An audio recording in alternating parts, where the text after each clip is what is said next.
Well, hey guys, welcome back to Waters Family Homestead. Let me see if I can zoom in over there. Y'all see all that? See the buzzards flying? See all of them in the trees right there? Oh, good Lord. There's well over a dozen. There's some over in the trees a little bit further than you can really see. They're roosting over in those pines, all back in the woods here behind the house. And let me show you why. I was getting ready to leave this morning, and when I come outside, crank the truck, and there's a big old armadillo right here. And I just resighted. There goes another buzzard. See, I got too close, and there's one right behind me here. But big old armadillo out here digging, and I can't stand them things, y'all. So I went back in the door, grabbed my little 22, popped a cap in his butt, and he flip-flopped around. I knew I hit him because they go to jumping like crazy, and he took off kind of sideways, running this way, down this way. From where I couldn't see him no more. It was too dark still. So I went back up there, got me a light, come down here, and there he was laying there. Now he'd been laying there one day, guys. One day. I'm not gonna get any closer. But there's a freaking over a dozen buzzards up here eating this thing. Normally I just grab them with a shovel and chunk them off in the woods. Let whatever eats them eat them, but since the buzzards have already found him, I'm gonna leave him alone, let the buzzards eat him. But basically last week I missed two. Shot one that was in the yard, and I've missed two since that one.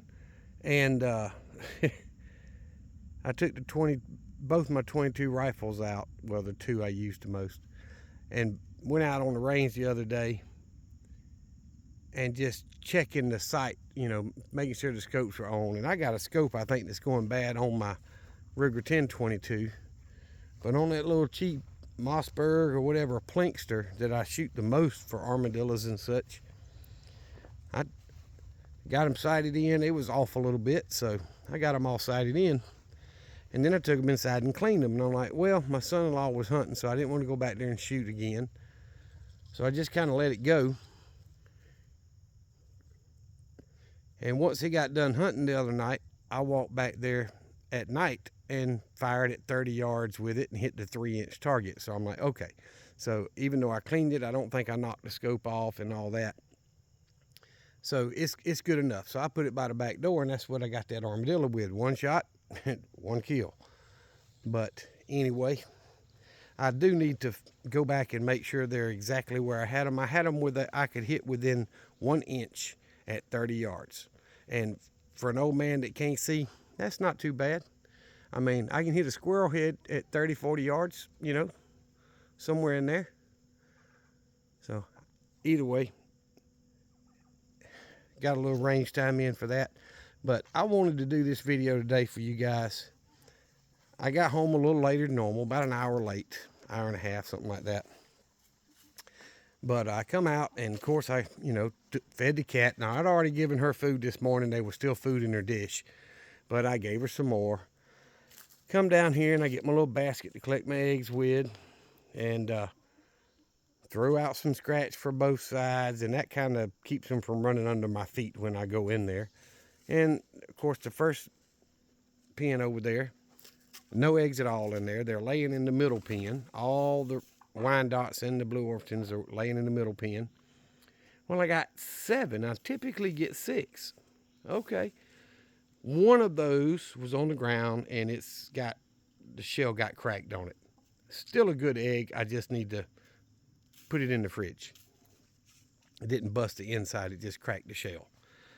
So 7 from over there, and I thought, well, that's a pretty good day. Hey, first time I've gotten more than 6 from them in quite a while.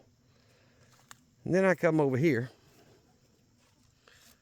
and I'm looking, and I had given them some scratch, and I went in their pen, and there's 7 eggs in their nesting box. Not 7, I'm sorry. 8 eggs in one box and 1 in another. The one all by itself was much smaller, like it was maybe one of these hens that's a little younger, that's just starting. It looked like a newer egg. So I got 9 eggs over here from 9 hens. So 9 into 7, 16 eggs for today. That's the first time in a month or more that since I've gotten 16. I've been getting 14 pretty regular, but they did really good today. It was warm. It's in the lower 80s, I think. It's supposed to drop really hard tonight. The cold front moving in. Their lights might actually come on to give them some heat tonight. And of course, these chickens, when they were babies, when they were biddies, I had heat lights on them, but the turkeys, I've never had heat lights on them. So we'll just have to see how they act with the lights coming on tonight for heat. But I'm very pleased with the Rhode Island Reds and the 2 barnyard mix over here. I got 9 eggs out of 9 hens. Hey, I'm telling you, if you're living the hotter climate like I do, Rhode Island Reds are hard to beat. They lay really, really well. That's basically what my uncle had most of the time when we were coming up, and we always had more eggs than we knew what to do with. But I'm going to, when I grow this flock some more, I'm probably going to add more Rhode Island Reds. I'll actually want a few Silkies because they're phenomenal about laying, setting on eggs, and I can't get any of mine to do that. So, but I'm probably going to add at least another half dozen, maybe a dozen Rhode Island Reds once the worst part of winter's over with. But I was going to show y'all, I think I may have talked about it in another video, I can't remember. But I think I got 2 males here. You see, that's the one I know's a male sitting down over there. That's what he does most of the time. His little dangle's hanging almost as long as his beak. Shakes his head. You know, I think it takes some getting used to. This one, they can retract that thing, by the way, if some of y'all didn't know. They can retract that dangle to where it stays in a knot up on their head, and then they can let it out. And he's letting his, this as long as his beak. But this one here is got it retracted right now, but I've seen it, and it's got about 3/4 of an inch long, so I'm pretty sure that's going to be another male. And I have not seen this one, the brown one, have that at all. So I'm thinking I may have 2 males and a female, but could be she's just a little younger, or it's just a little younger and hadn't got to that point yet. I don't know. But either way, I'm pleased with it. I'm not going to argue. My buddy that I got these turkeys from, I think he said he kept 5 for himself that he hatched out, and all 5 of his turned out to be hens. Well, I got at least 2 roosters and possibly a hen, or males, toms, and possibly a hen. So, anywho, not a bad day. The buzzards weren't too excited about me coming home and walking back there to see that old dead armadillo spoiling their supper, but they'll get it first thing in the morning. As soon as daylight hits, they'll fly down off of them trees and get down there, and by lunchtime that buzzard won't be, that armadillo won't have nothing left. So I'm gonna walk over here and check my fig tree. I've got half a dozen or so in that cup and water in the fridge, and I haven't tried to see if they do better. But I've got 2 more right here that are turning dark, still firm. That one's starting to soften up.